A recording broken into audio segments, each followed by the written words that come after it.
Hey guys, how's it going? Jay Sensational here, and welcome back to your Masterclass. It's been a little bit of a break, but we have come back to really hit on the fundamental aspect of the game, and I'm going to break it down to you in the terms of tempo. I know a lot of you, I use the term frequently. I'm not sure if most of you understand, or, for the people who don't understand what I'm talking about, this video will aim to break that down for you, and we will understand the game from a fundamental aspect that'll hopefully augment how you think about the game, how you think about how different archetypes and decks work, and really just take a look at it at a very high macro level to understand what is going on turn after turn. This is a super fundamental aspect to the card game of LOR, and applicable to most other card games like Hearthstone and things like that as well. So a very valuable lesson that I hope to impart to you guys, and hopefully you guys will take something out of this one. But without further ado, I introduce you to the masterclass on tempo. This is your instructor, Jay Sensational, and welcome to the video. Let's break it down. The first part of the lesson is just going to be to break down a little bit of terminology. So when I say tempo, that could mean a few different things to different people, or if you guys have never really played card games before, this is sort of the definition that I'll go by in this video, and I'll talk about a few more things that are definitely related to the keyword or the term tempo and talk from there. So first of all, I just want to define tempo to you guys really quickly. And to me, tempo is control of the game state through the board. Now, this is very important. There's two aspects of this, and the first one is on the board. So tempo is a term that focuses on what's happening on the board. How many units do you have? How many units does your opponent have? How big are your units? How big are your opponent's units? The second key, really important term here is control of the game state. The person that has more tempo will be in more control of the game state in that position. And control of the game state could mean a few different things. Maybe it's that your opponent will never get more tempo than you, which means that their attacks are never going to be very good into you. Or it means that your attack is really good into your opponent and you're going to be able to push a lot of damage. How it sort of equates to a little bit of this sort of like equation. So the higher tempo you have, the more pressure that you apply onto your opponent, and that means that you have more damage represented against your opponent, and they have to react first, which gives you extra reactivity. Tempo is definitely a lot of things boiled down into one concept, and it is probably the most fundamentally important concept within Legends of Runeterra. Everything that you could think of can be drawn back to tempo. So again, it is control of the game state through your board presence. And again, with more tempo, you apply more pressure to your opponent, which forces them to act first, giving you reactivity, otherwise giving you a lot of damage to your opponent's nexus. So the second step with that, now that we have a general idea of what tempo is how do we gain tempo? And the first part is going to be fairly obvious, and that is just simply playing units onto board. If you play a unit, you gain tempo. It's as simple as that. Now, it may not be as much tempo as your opponent, or different units can generate different amounts of tempo. So for example, a card like Shadow Assassin is a 3-mana 2/1. By raw stats, it's very weak. However, it is made up by the fact that it has elusive. If we want to compare that to another card like Vanguard Sergeant, which is a 3-mana 3/4, you'll notice right off the bat, Sergeant has 3 extra health and 1 extra attack. Just based off the stats alone with the same cost of the card, it's pretty obvious Vanguard Sergeant has higher tempo than Shadow Assassin. It will trade better, it presents more of a threat to your opponent, and it survives against removal better as well. So very basically, any unit that you play will give you tempo, but not all units are created equally when it comes to tempo either. So the units with more stats will obviously have more tempo than the units with less stats. So you do want to be looking at that, how you'll sort of play out your game, and how you think about generating tempo from there. The second really key aspect of developing is this fact that you can't play units, or rather, you can only play units with their unit mana. However, there are a few exceptions to that, in where you are able to summon units with your spell mana. And why this is really crucial is because spell mana, it gives you an extra edge in being able to develop onto board on your turn. If you have 5 unit mana and 2 spell mana, and your opponent has the same, well, you have 2 additional mana to use to develop units with your spell mana if you have certain cards. And the card that comes to mind as one of the more popular cards is Waking Sands, which is generated off of the Treasure Seeker card from Shrima.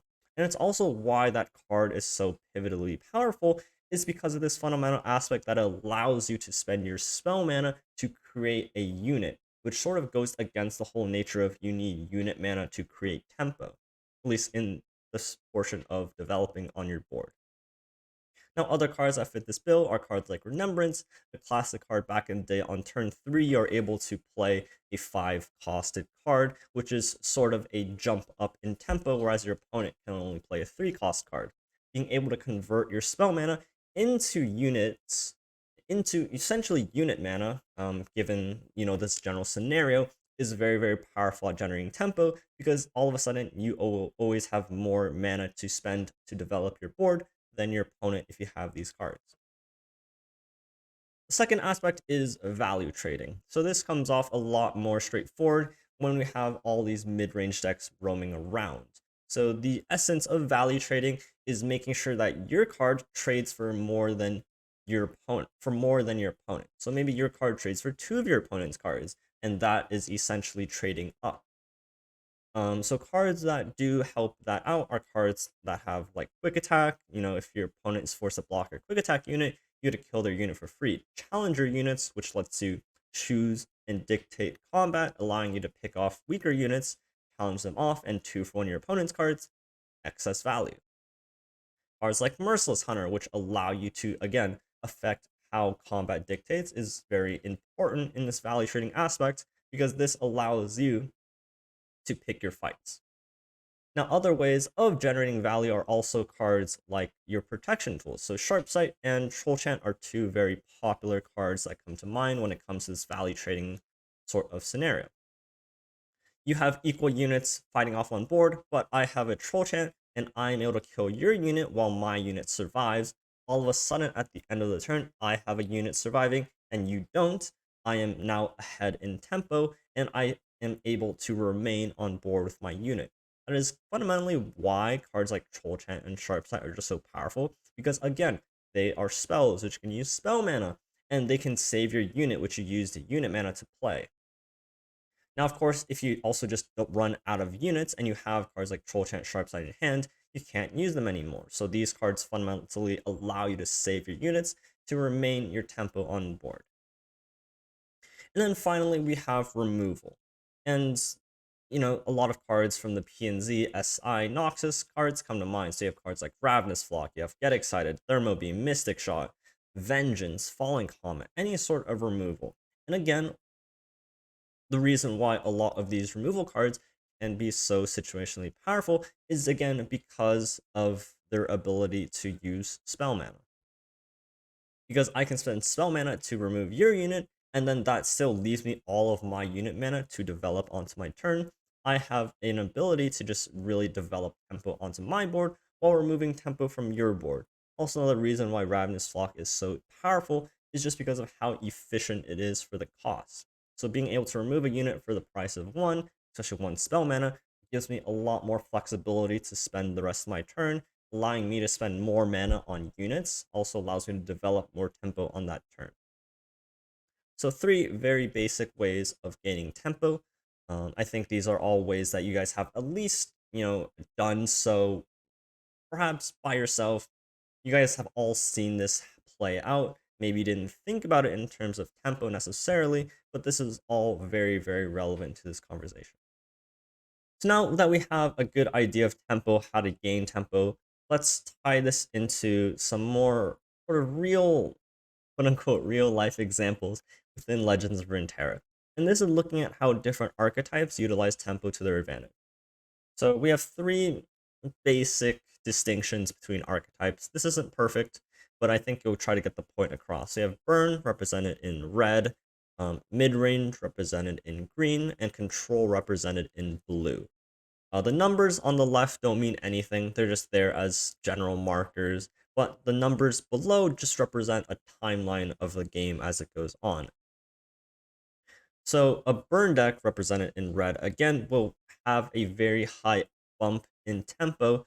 Again, tempo meaning the control of the board state, control of the game state through the board. They're able to have a very explosive turns 1 to 3. This is when they want to go wide, place 6 1-drops onto your board, and swing in and deal 10 damage.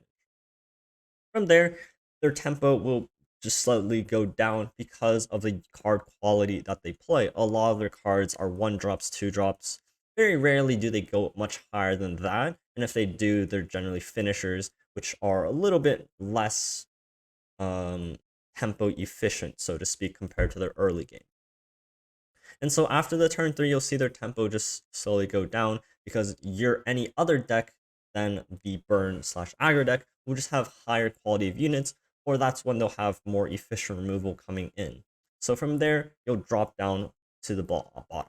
But there's no deck that utilizes tempo better than these burn aggro decks that are really low to the ground, play very swarmy, play a lot of very cheap costed units, and just aim to bump up tempo early on in order to push damage again. Midrange, represented in green, will be the second one that we're looking at.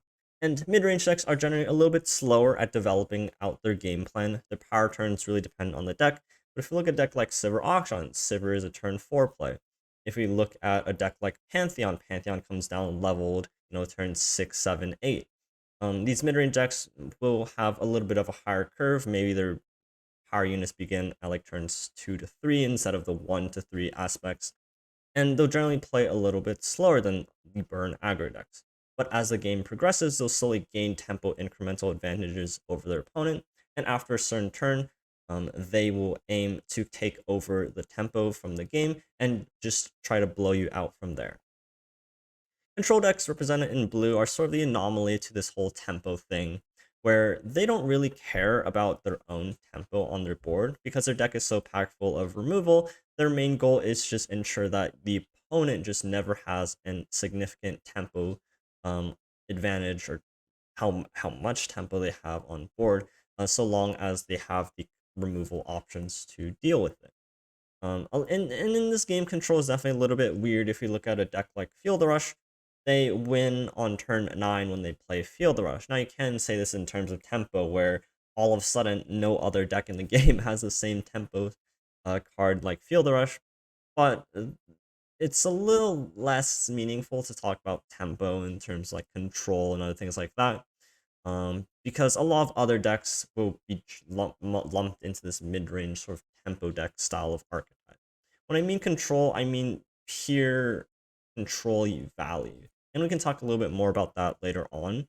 But conceptually, tempo is very important to these burn archetypes, these mid-range archetypes, and the tempo decks, which are sort of mid-range decks, but we can also break that distinction down a little bit more. So now that we have a basic idea of how different archetypes want to play out for tempo, this is going to directly affect how we look at the mulligans for each deck. So on the top, we have a Spiders deck, and in the bottom, we have a Sivir Auction mid-range deck. So again, it's very clear that the aggro deck, the Burn Spiders deck, wants to curve out a lot quicker. Its power turns are the 1 to 3, whereas the Sivir Auction deck is going to be playing out a little bit slower from turns 3 to 5. And again, the mulligan will show you how you think about it and how you want to be mulliganing correctly. And finally, this is sort of the conclusion to this portion of the lesson. And this is how does burn affect decks and how they want to play for tempo. And this is really fun key to the game because burn allows you to win even if you don't have or lose tempo. If we go back to the first part of the lesson, tempo is pressure to the opponent, is damage to their face. If you don't have a board, you can't deal damage to their face with your board, with your non-existent board. And this is where burn just really comes in to sort of change how decks want to play out. If we look at a deck like Spider aggro, Pirate aggro, and this is why I talk so heavily about burn in the last slide with the graph, is because their tempo is in the early turns, 1 of 4. They care so highly about tempo in those early turns because that's where they're strongest. That's where their deck is built to have the highest tempo, to sneak past the opponent's decks, which don't have that tempo that early just yet, to apply pressure to deal damage. But after turns 4, turns 5, they don't need to care about tempo anymore because they have burn in their hands and in their decks. So after they've dealt 10 damage in the first few turns, they don't need to have tempo anymore. They just need to make sure that they don't die before they get to use their burn. And this is why burn as a concept in this game is so important to this conversation of tempo. Because if you have a way to kill your opponent through other means that aren't necessarily tied to the board, you have an innate advantage once you reach to the later parts of the games, because even if you lose tempo, you still have a way to close the game. So other things that come into mind are things like level 2 Ezreal, where now you can, every spell you cast just suddenly turns into more direct damage to the face. So a deck like Ezreal Karma back in the day, they didn't really care about tempo at all, and then it was really just once they got Ezreal down, once they got Karma down, they could just end the game. For a very similar aspect, Lee Sin sort of falls into this bucket. Now, Lee Sin, of course, isn't necessarily burn.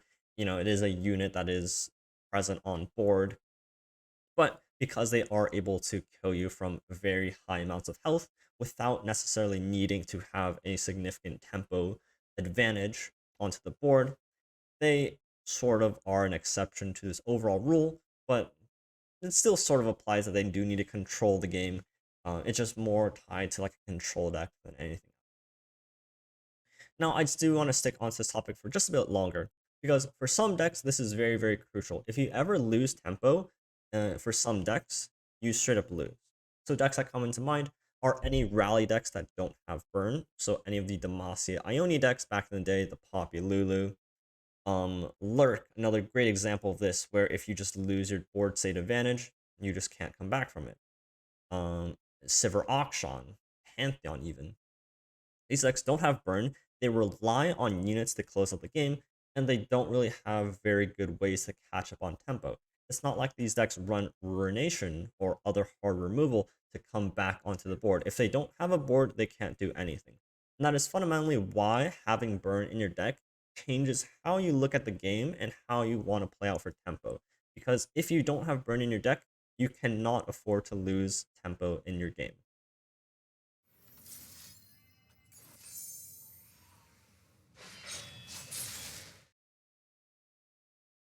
Alright, so on to the second lesson, and this is probably the most important lesson out of this topic of tempo that you need to understand, and this will make you a better player if you do understand this. And this is knowing when to develop.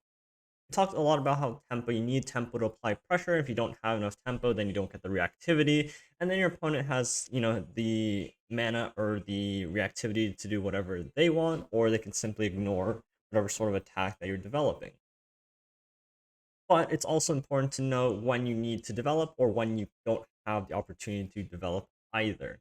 And this comes into two main parts. One is understanding your opponent's deck, and two is when you are committing to developing, maximizing how much you can develop in the same turn, and maximizing how much tempo that you are generating without falling into the traps of part one. The first one is understanding your opponent's deck. So this is, if I develop, what can my opponent do slash play that will punish me for developing? And this can come in many different forms. They can play like a House Spider. I think if you're playing an aggro burn deck and you develop on turn 2 and then they play a House Spider, suddenly they just have 2 blockers for 1 action, and then your attack becomes a lot worse. In the same vein, cards like Concussive Palm, Arachnoid Sentry, any sort of stun card all fall in the same vein, where they can play 1 card, have a blocker, and then stun a second card, making your development a lot worse. In addition, there are the AoE removal cards such as Avalanche, Withering Wail, Ruination, things like that. Usually when you're talking about developing, it's really just the slow options that you're thinking about how to play around, because if they have a fast option, they always have it anyways, and they can play it when you attack. Now, that's not saying that you should just develop like 5-1 health units into like Withering Wail, for example, but knowing how to play around these cards, or if they play those cards, can I still develop afterwards to have a good turn and a good attack? That's very key. Number one is understanding your opponent's deck. Know what kind of cards that they can play that will punish you from attacking, or knowing what cards that they can play what if you decide to open attack that forces you to develop. I think a good example of this as well is if you have one big attacker and you want to open attack, but if they have a vengeance, then your attack just gets shut down, right? So then you need to develop onto your board to make a vengeance not detrimental to your attack. But if you want to develop into your board, you then need to be afraid of like a card like Ruination, both very popular Shadow Isles cards that you need to play around. So that's very key, understanding your opponent's deck, looking at how much mana they have, and understanding what cards they can play, and then going from there to develop your board. Once we have that down, it's all about maximizing your development turn. And this is what lines should I do to develop the most tempo, and how can I push the most damage. Um, this could be looking at your hand, seeing what kind of cards you can play this turn. Maybe you play like a 4-drop and a 2-drop, or maybe you can play like 2 3-drops, or maybe you can play like 1 6-drop. Which of these 3 lines generates you the best attack turn, generates you the most tempo, and lets you push through as much damage as you can. Now, damage isn't always the most important part. Something like a Cytheria the Bold can suddenly force your opponent into blocking down your whole board and just making bad trades, and that's also very valuable. It definitely depends on the sort of matchup, what kind of deck you are playing, and how you want to maximize your tempo. If you are a burn deck, of course, maximizing how much damage you push to the opponent's nexus is definitely very important. Whereas if you're more of a mid-rangey deck, maybe you're more happy to just force down value trades, buff up your board, and ensure that your board survives so that you have that tempo on board. Whatever you do, if you want to commit to developing on a certain turn, make sure that everything falls into place. You don't want to play a card like an Aloof Traveler as a 4-mana 2/3 when you're trying to push tempo and push damage on a turn, because that card itself is just less tempo, unless that's really the only thing you can play, or if you don't have any other options. But if you have better options to develop to maximize your tempo, prioritize those instead of other cards that don't fall in line with the same strategy. So let's look at this example from this lurk game that I have here. I think the first thing I'll notice here is that we have a choice. Do we want to develop or do we want to attack? And there's two main things we want to consider, right? A, is our attack good? And B, if we develop, can we make our attack any better?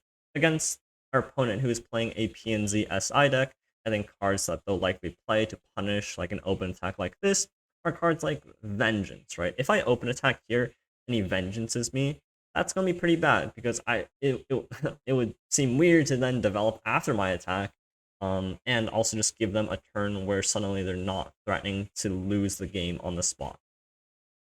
So I open the turn with a Call to Pack to give myself the most options available to me. Now, even from this hand, I have two options, right? I can play the Jawfish, which could potentially kill the Kindred, which is the highest priority target on the board, or I can go wide with my turn, right? Now, when I'm also thinking about what I want to do to develop on this turn, I should think about what punishes me from my opponent's side if if I decide to develop. So there's two main things you can do, right? So you could A, play a unit, and then B, play like card like Ruination to clear the board, right? So I don't want to commit my whole entire board into like Ruination if I can help it. So I'll take like slow ways to pinch down the board, and I can set up a threatening attack. And even if he ruinates, I think it's really key here. I have 4 units I can play, the 3-drop and then the 2 1-drops and the 2-drop. If he ruinates anytime before I play all 4 of these units, he loses on the spot, right? So at this point, I feel very comfortable in developing because I know his removal isn't suited to, kill all of my units. He has a very hard time dealing 3 to the predict guy and then dealing 2 to each of these, while also being able to ping this as well as kill my overwhelming unit. I feel very safe to develop here. I'm not super scared of Ruination.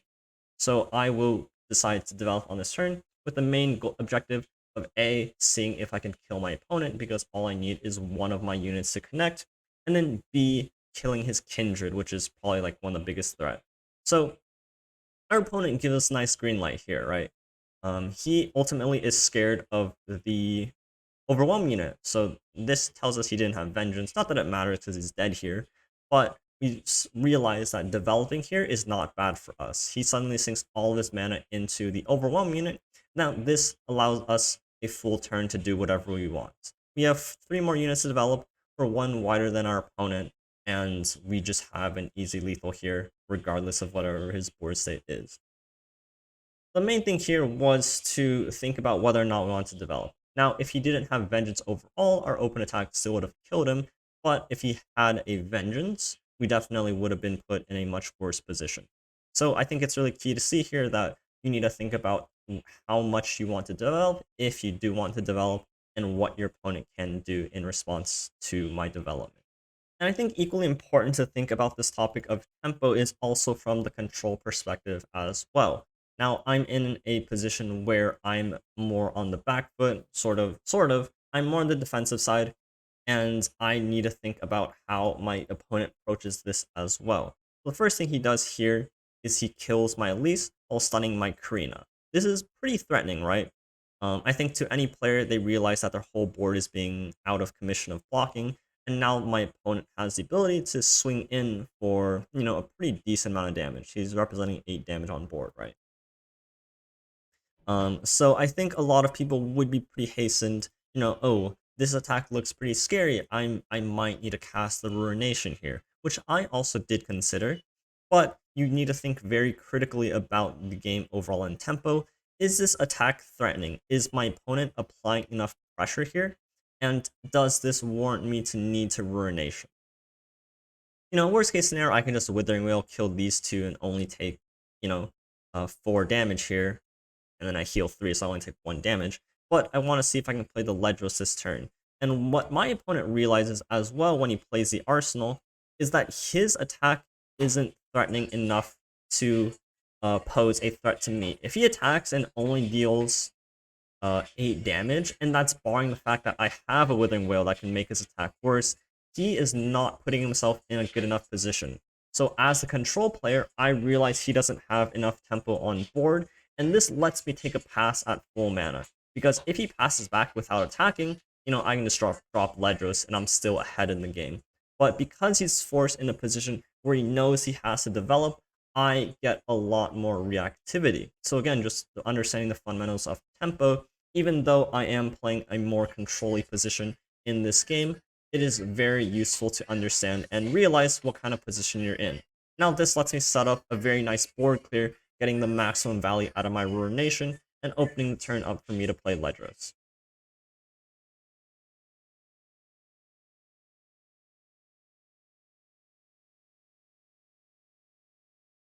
Finally, let's just quickly touch up on some tempo decks. And I use this term very, I wouldn't say liberally or loosely. I use this term quite specifically, but this general distinction overall isn't as important to know. Like, you're not very benefited to know what decks are necessarily tempo decks, and you'll play these decks differently. Well, now you will. So it's important to distinguish what kind of decks fall into this category of tempo decks, because they do play a little bit differently than, say, like a regular unit-based mid-range deck. That's not to say no other deck plays for tempo. That is just infactual. Every deck plays for tempo, with the exception of some like super hard control decks. But most decks in Legend of Terra will play for tempo.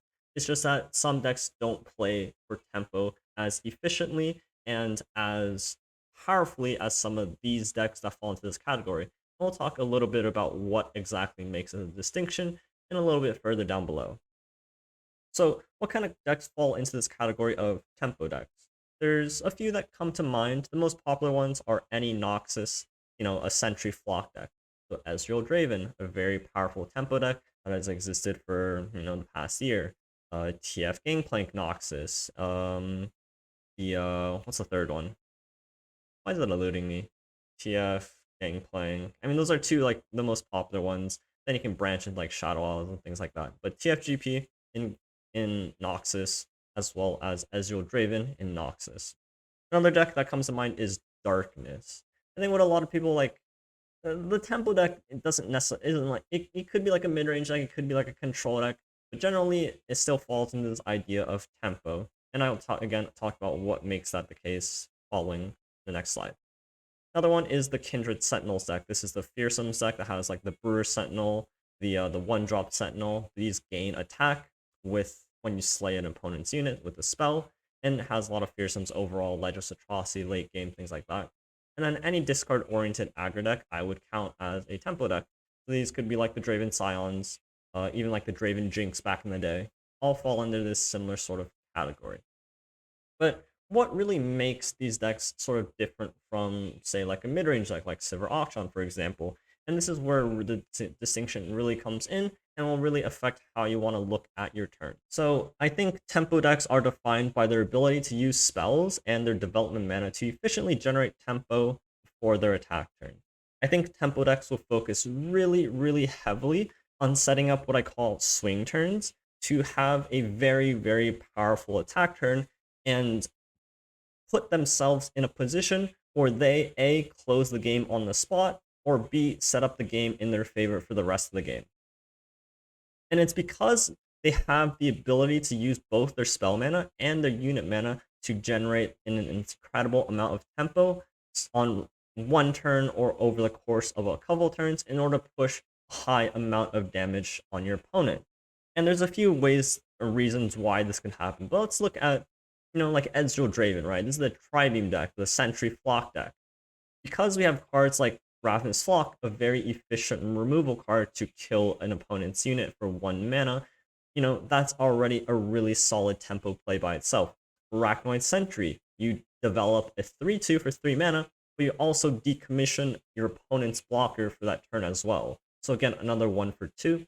And Tri-Beam, probably the biggest factor of them all, being able to kill an opponent unit and generate your own unit, again, very similar to what Arachnoid Sentry does, but this can just swing the game, 5 mana, which 3 can even be spell mana to generate like a 6-drop is so insane while dealing 6 damage on its own. And it's really these turns where your opponent has a very difficult time dealing with it, unless they are some super heavy control-based decks that have cards like the Ruinations and things like that to really handle these sort of turns. But if your opponent is unable to deal with them, you suddenly get to either clear your opponent's board, develop your own board, and then swing in for like 10-15 damage, which will set you up for the rest of the game. Whether that be you have burn, you have elusives, or you just have a much wider board than your opponent, you just have an easy way of closing out the game. So let's go into some examples of how this works and just show you in practice what this looks like to set up these swing turns and what really defines tempo decks out of any other deck that uses tempo to their advantage. So let's take a look at this game. I'm playing not Timo, but I'm playing Nar Swain against my opponent playing Darkness. So let's look at this turn. Let's think about it in terms of tempo and in terms of how I can maximize how much tempo I develop and how much pressure and damage I can deal to my opponent. There's two main things here that are very important to look at. The first one is I have a Swain on board. If my Swain connects, that is 6 damage to my opponent. That is a lot of damage. My opponent has 6 mana up and 1 fearsome blocker. With his mana, he likely can only play 1 more fearsome blocker on his turn unless he has something like double catalyzer or catalyzer plus a second row maker. But overall, I'm not too worried about that. I have a pretty decent hand. I have a Sentry on the right, I have this Flock Pokestick, and I just drew this Scorch, or this Calling Strike. So I open my turn. Let's also talk about the development. So if I open attacked, I don't have a very good attack. He can just block my Swain. He doesn't need to do anything. So I'm not forcing my opponent to react first, which is something that I want to do, right? So I decide that developing is worth it. If he ruinates my board, I guess that sucks. So I start off with something that's not very committal. I start off with the Conchologist. Maybe this finds me something flexible I can use on my turn as well.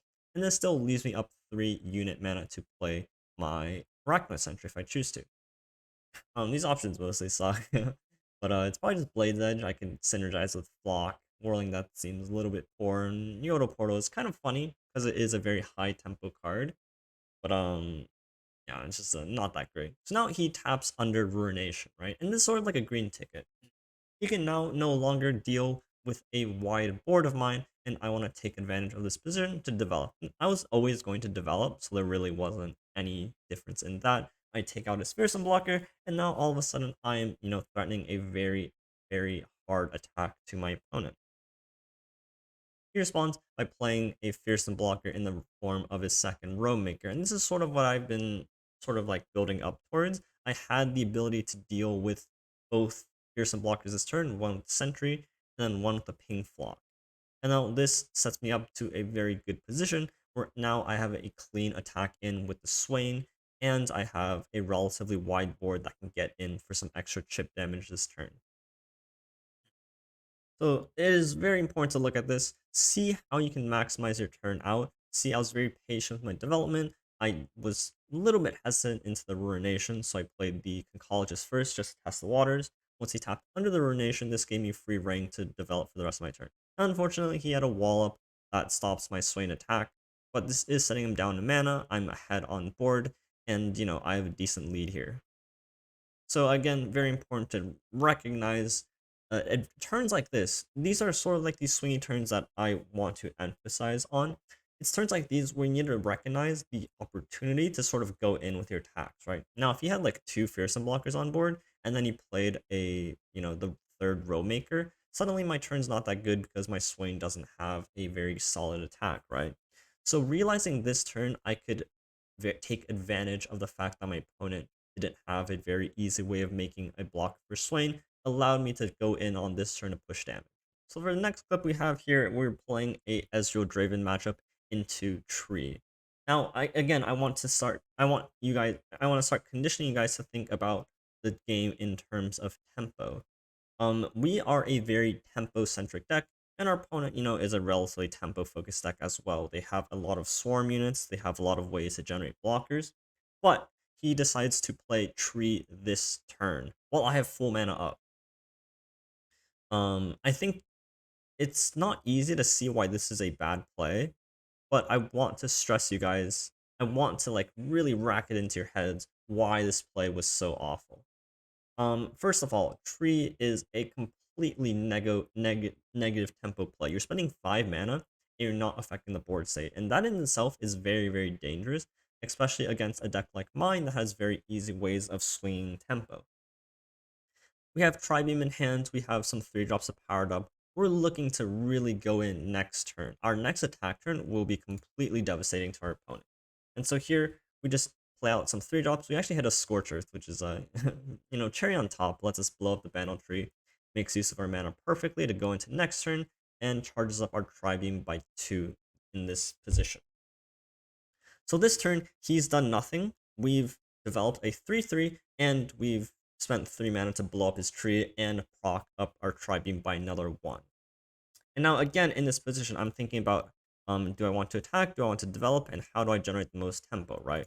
I'm just going to go Ezreal into Tribeam. This is going to give me a 5 damage Tribeam, and this is going to swing the board. And again, second mistake by our opponent. He decides to play a singular unit, and, just coincidentally, this unit just dies to Tribeam, but in his position, he really needs to be thinking about what I can be doing and trying to go wide. His mistake this game was he didn't go wide, right? He played Tree on turn 6, which completely negated his tempo, allowing me to develop on board. Now all of a sudden, he's out of mana. I have a completely incredible attack to my opponent. And this is where I'm trying to close out the game, right? I'm saying, I'm punishing you for being very tempo, making such low tempo plays, and I'm just going to move in to try to end the game.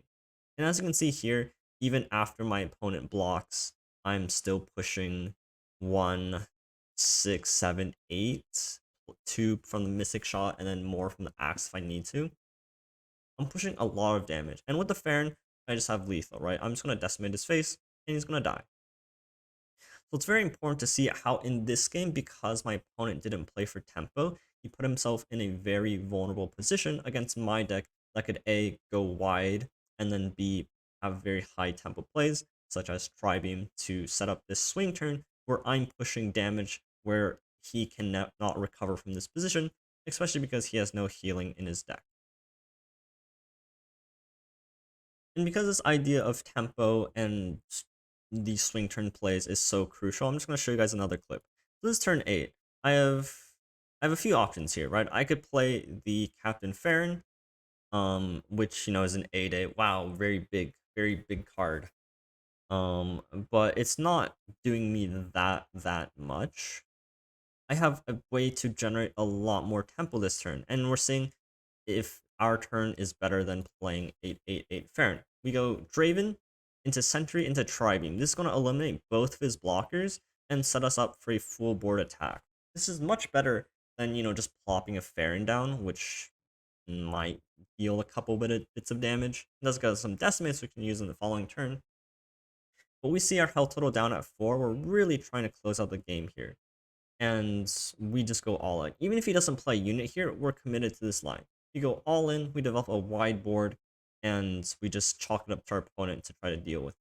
First side, really good card, very high tempo. There's a unit here, and look at our board state. We have such a huge board state advantage from this position because we decided to go wide, play for tempo this turn, rather than playing fair. Now, of course, Farron is an 8-8 overwhelm, but that doesn't quite equate to the same tempo that we have here. And our opponent had a pretty good card here, Ice Shard to kill both Ballistic Bots. If he didn't have Ice Shard, he's just dead here, which is slightly unfortunate. But again, I want to stress to you guys, looking at your different options they have in the game, understanding from a tempo perspective where you need to be, what position you're in, and how you can close the game with that damage. And now I can even play Farron, so we have double decimate to end the game, and our opponent's health total is within that range, right? So again, very important to look at this sort of board state and understand how you can put yourself into a more favorable advantage. So that's going to conclude the masterclass on tempo. I hope you guys got something out of the game or out of the video, because I do think this topic on tempo is probably the most crucial and most important fundamental topic that you can even consider when playing Legends of Runeterra. I will link a article that I wrote for Masterclass about the same topic. I will cover a lot of these similar topics, but just in a written article form in the description below. If you made it all the way to the end of this video, I hope that you guys found what you were looking for, and hopefully this changes how you look at the game and how you consider playing out your turns after turn.